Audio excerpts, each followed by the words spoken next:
Mikä on Facebook-sivu? Facebook Pages eli sivut on Facebookin yrityksille ja yhteisölle suunnattu toiminnallisuus, joka muistuttaa hyvin paljon henkilökohtaisia profiileja. Sivut eroavat käyttäjäprofiileista lähinnä siinä, että sivujen kanssa ei muodosteta kaverussuhteita. Sivusta voidaan tykätä, jolloin sivusta tykkäävä käyttäjä näkee kaikki sivun tekevät päivitykset ja esimerkiksi sivulle lisätyt kuvat, mutta sivu ja sen taustalla olevat ylläpitäjät eivät näe käyttäjän profiilista mitään muuta tietoa kuin sen, mitä käyttäjä haluaa näyttää kaverisuhteen ulkopuolisille henkilöille. Facebook-sivuja käytetään useasti yritysten verkkosivujen jatkeena ja niiden tarkoituksena on pyrkiä luomaan kanssakäymistä yrityksen asiakkaiden ja yrityksen välillä. Sivulla voidaan julkaista tekstipohjaisia päivityksiä, kuvia, videoita ja linkkejä samalla ajatuksella kuin henkilökohtaisissa profiileissa. Sivulla on myös mahdollista luoda lisätoiminnallisuutta Facebook-sovellusten myötä. Sovellukset ovat tyypillisesti erilaisia pelejä tai kyselylomakkeita, joiden tarjoamien palkintojen kautta pyritään houkuttelemaan lisää tykkäjiä sivuille. Käyttötapoja sivuille on lukuisia erilaisia. Toiset yritykset käyttävät niitä lähinnä yhtenä markkinointikanavana puskemalla tuoteutuksista ulos samaa tietoa kuin muissa kanavissa. Kun taas toiset julkaisevat muualla näkemätöntä materiaalia ja pyrkivät kysymään seuraajilta mahdollisimman paljon saadakseen keskustelua aikaiseksi.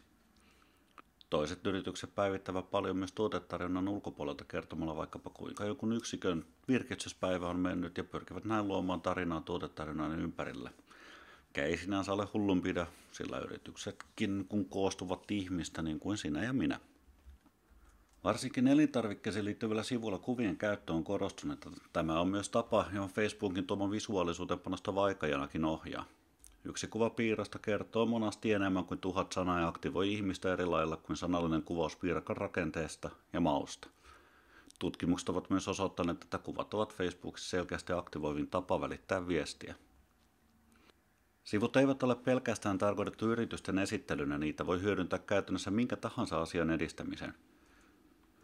Facebook on täynnä eri asioiden ympärille perustettuja sivuja ja luonnollisesti sieltä löytyy myös suuret ja pienet hyväntekeväisyysjärjestöt ja aktiivit. Sieltä löytyy myös puolueet ja poliitikot.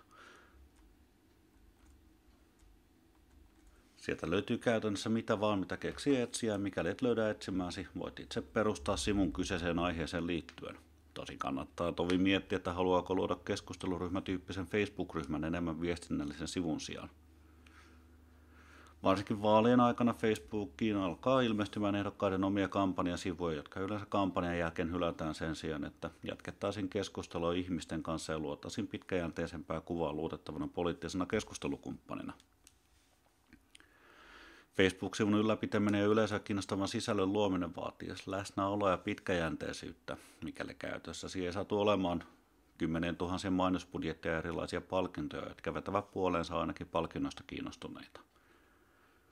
Kokeilemalla erilaisia päivityksiä eri aikoihin alkaa yleensä löytämään oman kohderyhmänsä rytmin ja varsinkin sen, minkälaista sisällöstä he ovat kiinnostuneita.